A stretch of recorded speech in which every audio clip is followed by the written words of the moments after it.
everybody. Welcome to the new year. This is January 8, 2019, and it's a beautiful day here in Asheville, North Carolina, but it's getting ready to snow. The weather's going to turn cold again. So we're going to get out our Springtime in the Mountain project that we're working on. We almost couldn't find it. I had it folded up and put away for the holidays into a suitcase. So this is what it looks like. All right, this is the back of my working drawing, and you can see the berries.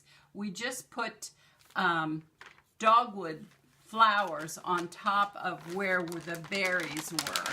I don't know if you can see this, but you see there's paper that I just cut out with some flowers on it and just taped it over my berries. So this is our springtime theme with the French fuse over the top of the drawing. I have a little square here yet that I need to just put a little patch of some French fuse over the top. But I worked on this at a fall workshop, and this is what I got done in a 3-day workshop, starting from the center and then working on the flowers. And today we're going to show you how we were building all the flowers. We'll take you step by step.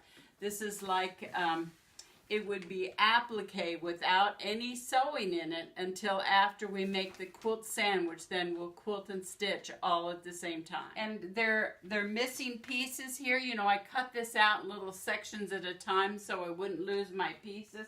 And I just put them on my bulletin board here, so that they'll be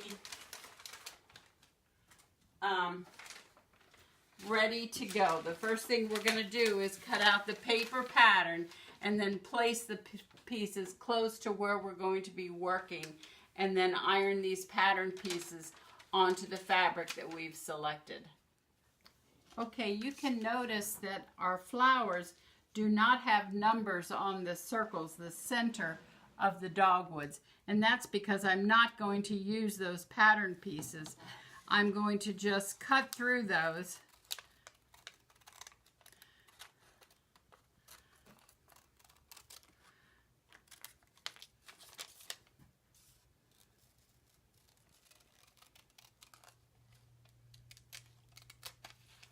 which makes cutting these out a little easier too. So we don't have to worry about retaining those circles. Those are just little pieces we're going to throw away.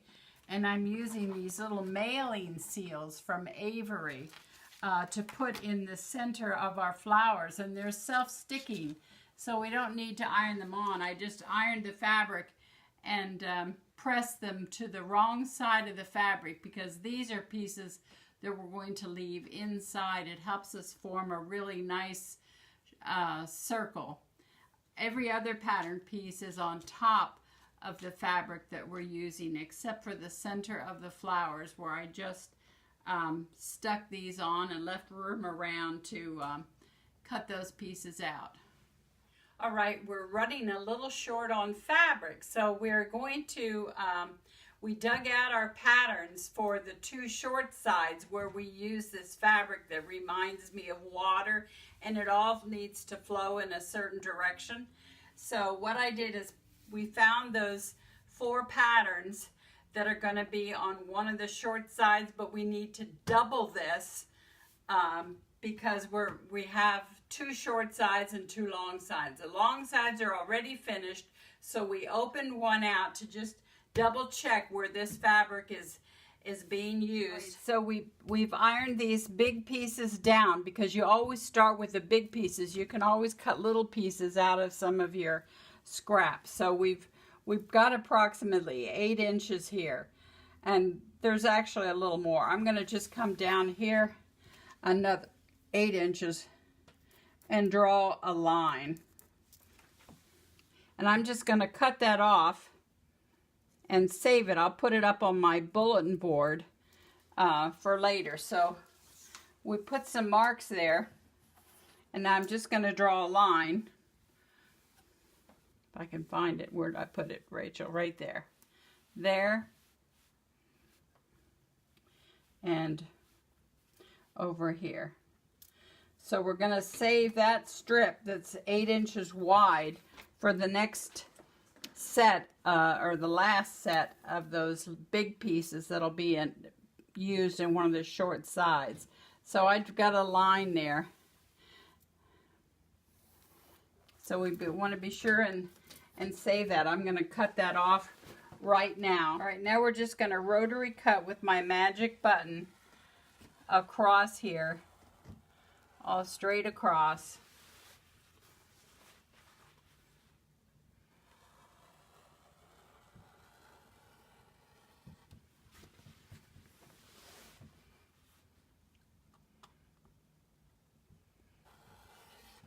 And now I'm going to go ahead and cut this end off, because we can use it for some of our smaller pieces that are in the background of our dogwood flowers. And remember, the direction of the water has to be going horizontally. So we'll be saving that. We have some other small pieces here that will, so we're just going to save this for later. Actually, this might be a usable piece too, so we'll just cut that off now. And then we'll put these on our bulletin board for when we do those 2 short sides. Now we had 8 inches saved here, and I'll double check. It's always good to double check, measure twice, cut once.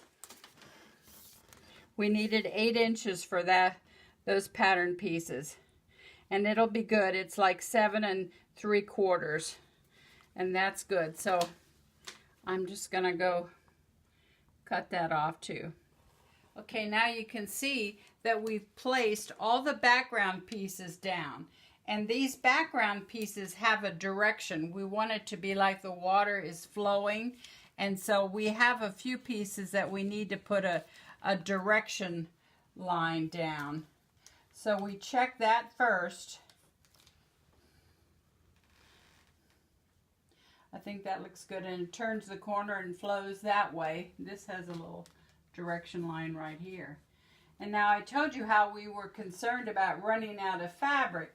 So we want to, I always pick up the biggest pieces first and put those down, and then you can usually find a place to put the little ones down next. So I'm going to go pick up these smaller pieces right now and put those on our fabric. You could actually pick up the bigger ones too and keep those on a separate pile, and then kind of the medium-sized pieces, and then we'll go over to our fabric and try to place these. And I just wanted to point out a few things before we move on. This is a small piece. Is that we were missing a corner of our French fuse. We kind of ran out, and it's perfectly okay to patch a piece in here. You make sure that the textured side is up, and then I'm just going to overlap it for a very little bit and move my blue tape so that you can see this is how I could transport this by moving it. By having these little pieces of pink paper as an extension, I could tape my French fuse to that, and then I could pack it in my suitcase, fold it up, and move it with me. So we'll just put another couple pieces of blue tape there. But once the pattern pieces are down, that seals it all together. There are lots of little pieces here that I put on my ironing board and put them all so the water is flowing in the same direction. And then I start with the smallest pieces and see if I can get it on here someplace. So I'm not going to iron them down yet, but you see how I can go through here. You just need at least a 1/2 inch around. So don't iron anything down until you're sure you've got a piece that will fit. See, there's too big there, but it goes nicely there.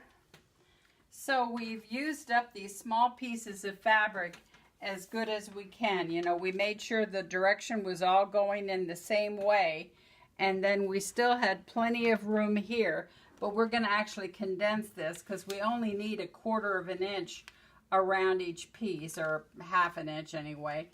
And then we've saved a little piece of scrap or something if we messed up someplace or missed a piece somehow. So we just want to be as conservative with the use of the fabric as we can. We're ready to iron these down now. So I'm going to cut up the background that we were just showing you. First, to try and conserve fabric, I'm going to chunk it up. So we're using Anne's Magic Button, so an adapter for the rotary cutter, which gives an approximate 1/4 of an inch. So I'm going to run the button along the edge of the pattern piece, and I'm just going to kind of follow the edge here to be able to give us this section in case we need it if we made a mistake. So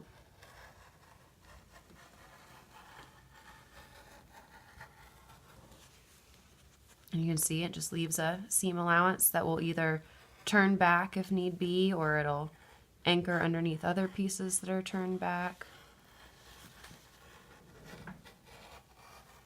So I also use, so I'm right-handed, and I use my left hand to kind of steer, especially with these big pieces, by just picking up the edge of it.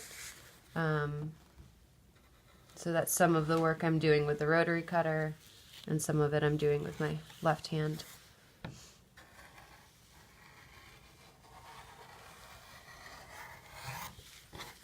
All right, so now I'm just gonna chunk this up like in strips first.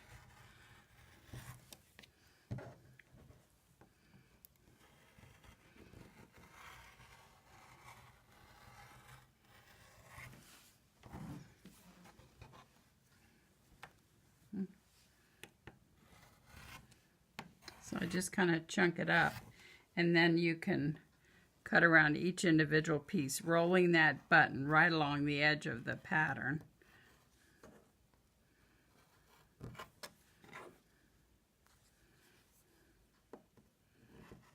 It's a tight little circle. That's why I'm using the Magic Button 2.0,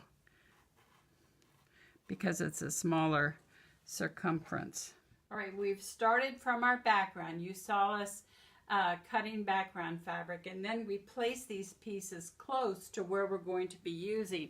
And you can see that we saved our outward perimeter border of the center. We didn't want to remove these pieces until the other pieces are in place, because that was our placeholder and with the registration marks, so we'll know how to line this up. So we've been cutting the background. We have all the background cut. Tomorrow we'll continue working on cutting the flowers and the stems and the leaves, and then show you how to build it. Thank you for watching.